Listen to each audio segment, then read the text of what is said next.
Flying over 60? Let's talk about the airport mistakes that can cost you your flight before you ever sit down on the plane. Because most seniors are not missing flights because they overslept, forgot the airport existed, or decided to stop for pancakes on the way to the terminal. No, the airport gets people with small traps. A screen changes, a gate moves, a bag gets pulled, a liquid gets questioned. A connection looks fine on paper until the first plane lands late and your next gate is somewhere in another zip code. And the worst part? You can do almost everything right and still get caught slipping because the airport does not care how early you got there if you are sitting at the wrong gate, holding the wrong bag, or waiting too long to ask for help. So here are 5 airport mistakes seniors make that can cost them the flight. Mistake number 5 is ignoring gate changes until it is too late. This one is the big thief. This is the airport pickpocket wearing a polite little screen update. You get through TSA, you find your gate, you sit down, you relax, and now you think the hard part is over. That is exactly when the airport starts acting sneaky. The gate changes from B12 to D47, but nobody walks over and taps you on the shoulder like, "Excuse me, sweetheart, your whole day just changed." No, the screen updates. Maybe the announcement sounds like a robot underwater. Maybe the app is late. Maybe the gate agent says it once while you were in the restroom.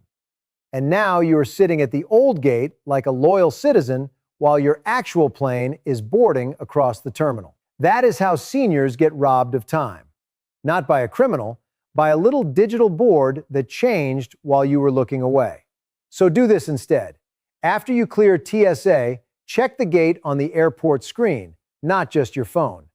Then check it again 30 minutes later. Then check it again before boarding time. Do not marry the first gate you see. Gates cheat. They move. They lie. They switch up faster than a bad boyfriend with a new password. If walking long distances is hard, ask for help as soon as the gate changes. Do not wait until the boarding door is closing and now everybody wants you to turn into Usain Bolt with a carry-on. Mistake number 4 is booking a tight connection that looks fine on paper. This one is nasty because the airline website will make a 42-minute connection look like a normal life decision. It will show you the flights lined up all pretty like arrive at 2:10, depart at 2:52. Sounds cute, sounds efficient, sounds like a setup. Because that does not include the plane landing late, waiting for a gate, sitting in row 28 while everyone stands up like they have never seen an aisle before, walking to another terminal, finding the elevator, stopping for the restroom, checking the screen, and realizing your next flight is already boarding. A tight connection is not a deal if it turns your trip into a senior track meet, and the airport does not care that your knees need a meeting before they start moving. So do this instead.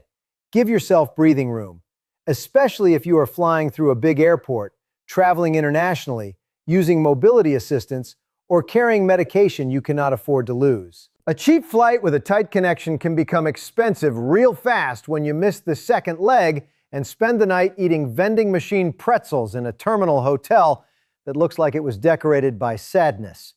The smart move is not the shortest layover. The smart move is the layover you can actually survive. Mistake number 3 is letting TSA slow you down with liquids or medical items. This is where a lot of seniors get blindsided because they think TSA only cares about water bottles. Wrong.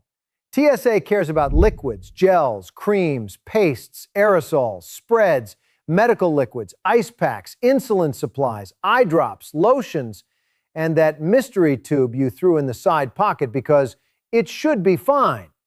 Famous last words. The bag goes into the scanner, stops, gets pulled to the side, and now you are watching an officer dig through your carry-on while the clock is chewing up your boarding time like it has beef with you personally. Here's the part seniors need to remember. The checkpoint is not the place to start organizing your life. That work should already be done. Put regular liquids, gels, creams, and pastes together where you can reach them. Keep medical items separate and easy to explain. If something is medically necessary, say that clearly. Do not mumble. Do not act guilty. Do not let the line behind you scare you into throwing away something your body needs. Say, these are medically necessary items. Let them inspect it. The impatient guy behind you can huff and puff all he wants. He is not the one who needs your medication when you land. Mistake number 2 is packing medication or essentials in the wrong bag. This mistake does not always make you miss the flight by itself, but it can turn one airport problem into a full-blown circus. Seniors will pack medication, glasses, chargers, hearing aid batteries, paperwork, wallets, passports, or a change of clothes in the roller bag. Then the gate agent says, "We need to check remaining carry-ons." Now that bag is leaving your hands, and suddenly your carry-on is not carrying on anywhere. It is going under the plane with everybody else's luggage, and you are left standing there like, "Wait, my pills are in there." That is not a small mistake. That is the kind of mistake that makes the whole trip stressful. So do this instead. Your personal item is not a junk bag. It is your survival bag. The bag under your seat should hold the things you cannot afford to lose, delay, or dig for later. Medication, ID, wallet, phone, charger, glasses, hearing aid supplies, travel documents, anything your body or your trip depends on. Your roller bag can hold clothes. Clothes can wait. Your medication cannot. The overhead bin is not a safe. It is a public storage fight at 35,000 feet. Mistake number 1 is waiting too long to ask for help. This is the emotional one because seniors do this all the time. They do not want to be a bother. They do not want to feel old. They do not want people staring. So they say, "I'll be fine." And maybe they're fine for the first 10 minutes. Then the gate changes. The line gets long. TSA pulls the bag. The connection gets tight. The walkway is broken. The boarding group starts moving. And suddenly, "I'll be fine" turns into, "Why is this airport built like a shopping mall with a gambling problem?" There is no prize for struggling quietly at the airport. Nobody hands you a trophy at the gate because you suffered in silence with a bad knee and a suitcase that weighs more than your grandson. Ask early. Ask for directions. Ask for wheelchair or guided assistance if you need it. Ask the gate agent to confirm the boarding time. Ask if the gate has changed. Ask if your bag needs to be checked. Ask before the problem becomes a panic. The airport rewards people who speak up early. It punishes people who wait until the last second. So here's the bottom line. Seniors do not lose flights because they are careless. They lose flights because airports are designed to move fast, and fast systems punish quiet people. A changed gate, a tight connection, a TSA bag check, the wrong item in the wrong bag, or waiting too long to ask for help can stack up quick. One mistake is annoying. 2 mistakes are stressful. 3 mistakes can cost you the flight. So when you fly over 60, do not just show up early. Show up alert. Check the gate. Build time into connections. Pack liquids and medical items like TSA is going to look. Keep essentials under the seat. And ask for help before the airport makes you beg for it. Because the plane does not wait just because the system confused you. And the best travel tip is simple.